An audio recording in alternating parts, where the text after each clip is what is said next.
the season premiere of mamajune, we see Jessica and Cheyenne, and they decide to go meet up with Cheyenne's mother to talk about the wedding. And they're sitting down and they're just like breaking everything down. And Jessica's like, yeah, so we want to have this nice wedding, but we're trying to have like a champagne wedding on a beer budget because right now her and her girl Cheyenne are running a daycare and it's not like they make a lot of money. So she is hoping to go to her mother to try to cover the rest of the expenses that she's not going to be able to cover. Cheyenne's mom was like, look, I can kind of help out with some of the flowers. I can help out with a little bit here and there, but I can't pay for the whole wedding.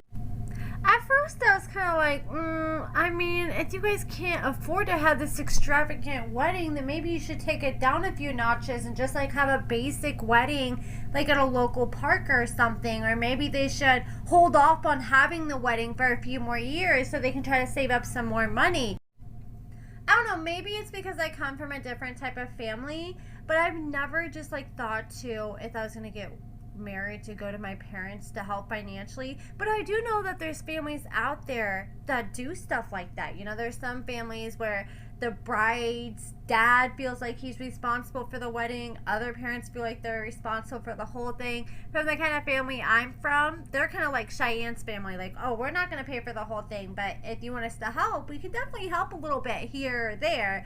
But I think Jessica is definitely owed for mamajune to help with her wedding because she made a very solid point. She helped pay for Alana to go to Colorado and start school. She paid for Pumpkin's wedding. She's literally paid for so many other big events that happen with all her other siblings. But Jessica has never had to come to June to help her with anything. The only thing June's ever done for Jessica is steal her freaking damn car years ago. I mean, if anything, I feel like she owes Jessica. I'm not even really buying this whole wedding storyline because from what I've heard from people on other shows, when they have weddings, the show just ends up paying for it anyways. So I think WeTV is going to end up paying for Jessica's wedding. They're just doing this to try to get some drama for the season. And then we meet Pumpkin's man Darrin for the first time. And I wish I had to watch this on YouTube and get some screenshots for this video, but it cut out the clip of when we were first introduced to Darrin, when he walks out of the bedroom and he walks out for breakfast with Pumpkin, and he's wearing a shirt that literally had bleach stains on it. I'm like, okay, dude, this is the first time we're getting introduced to you on TV. You think you would try to make yourself look a little nicer. I'm sure they probably were like, oh, just look natural like you're in your environment, but at least put on a clean t-shirt. And he comes out and Pumpkin acts completely different with Darrin than she did with Josh. She's just in this honeymoon phase and she's just giggling like a little schoolgirl about everything.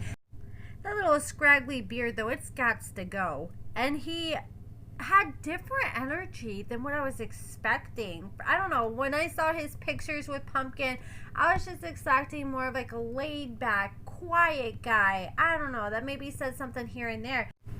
I was not expecting this playful personality that is super loud. Like, he's just as loud as Pumpkin's family. And that says a lot because they're pretty damn loud.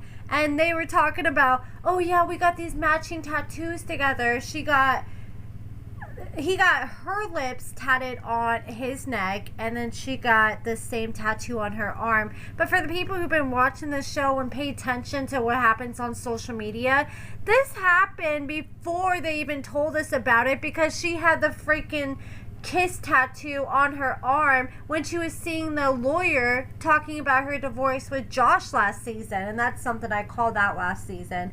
But then we see Darrin and Pumpkin, and they go over to June's house with Justin, and June's cooking up and they're talking about Jessica's wedding. And I was surprised at the chemistry that June and Darrin had. It almost made me feel uncomfortable because it's like they were too close. It was almost like given like they had this sexual tension between each other. Like, I don't know, you guys might call me out for saying that, but that's what it was giving. It really felt like Darrin was flirting with Mama June, the way that they were just having this playful banter with each other. Like, I get, you know, joking around with a person, but he was getting all up close to her, hugging her, trying to hug her from behind. I'm like, what is going on? Are you here for Pumpkin, or are you here for June? Then we see Justin, Mama June's husband, and this man has a freaking piece of duct tape or painter's tape on his forehead because he said he had this pimple that was just huge, so he decided to cover it up with painter's tape. And I'm sorry, I think it looks so much more obvious and draws so much more attention to it putting painter's tape on it. I mean, just, I don't know, I guess that's a way to do it, but I don't know. I would put like a small, like, you know, those round Band-Aids. I would put one of those on the thing before I put a piece of duct tape on my forehead. That's where I learned you just gotta leave pimples alone, man. I had a small pimple one time and I tried to pop it and it turned huge as hell and it made this big old bump on my freaking face. It made my face look disfigured for a whole like day or two, and after that I'm like, never again. And that's what I think what happened to Justin. He probably had a small one, kept picking at it, trying to get rid of it, and next thing you know, it blew up to the point that he had to put that big piece of tape on it. Then we catch up with Josh, and he ended up having another child right after Pumpkin ended up getting with his cousin, and now he has 5 kids in total, and he has his hands full. Him and Pumpkin have 50-50 custody, and he has a new girl who he's currently living with.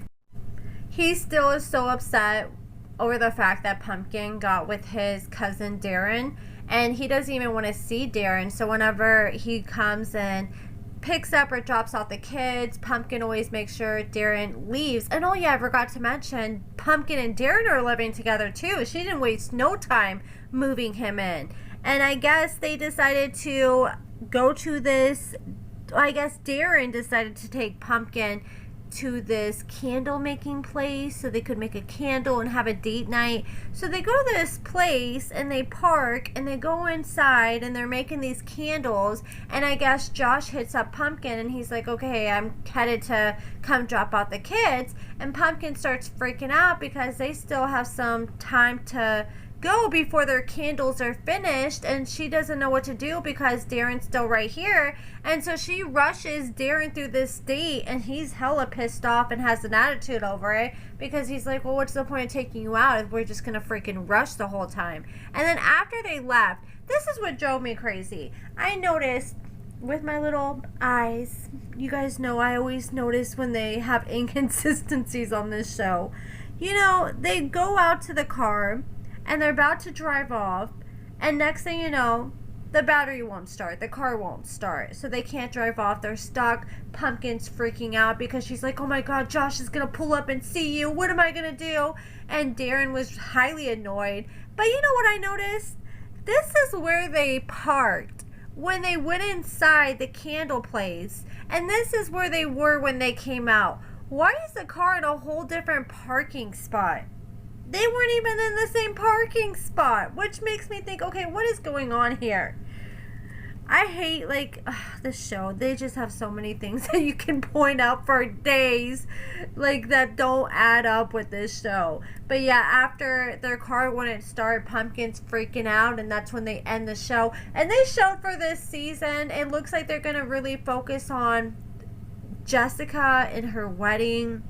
And then they're going to have Josh go boxing and talk about how he wants to beat up Darrin because he's with Pumpkin now. I don't know, I bet he's upset, but I don't think it's that deep where he actually wants to box the dude or anything like that. Oh, and I forgot to mention that Jessica did sit down with June and asked her, hey, can you help me with part of my wedding? I don't expect you to pay for all of it, but there's parts I need help with. And June told her ass no. At this point, I'm convinced that the producers tell her to just say no, and they're fine with this show because she's willing to be the villain, because there's no way that you helped all your other daughters out and then you say no so easily to Jessica. And if that's the case, then Jessica is right and she is the black sheep, and you see her as less than or as less deserving than all the other sisters to get any money, or you sat there and spent so much money on all the other sisters that you don't have no money left for Jessica, and that's out of pocket.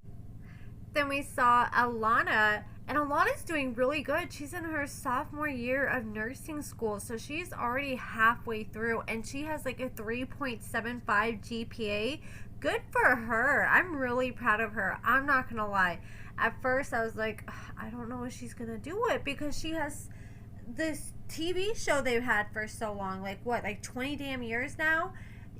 Some people in her position would be like, okay, I'm just gonna do this the rest of my life and not go to school. I was scared that she was gonna go to school for a year and then just give up on it, but it looks like she's doing the damn thing and she's putting her all into it, and I love to see her making something out of herself.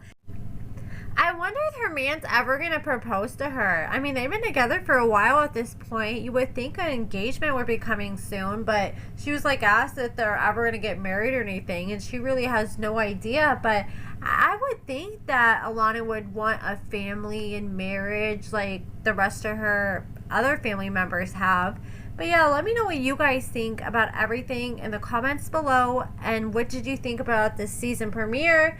And thank you guys so much for watching.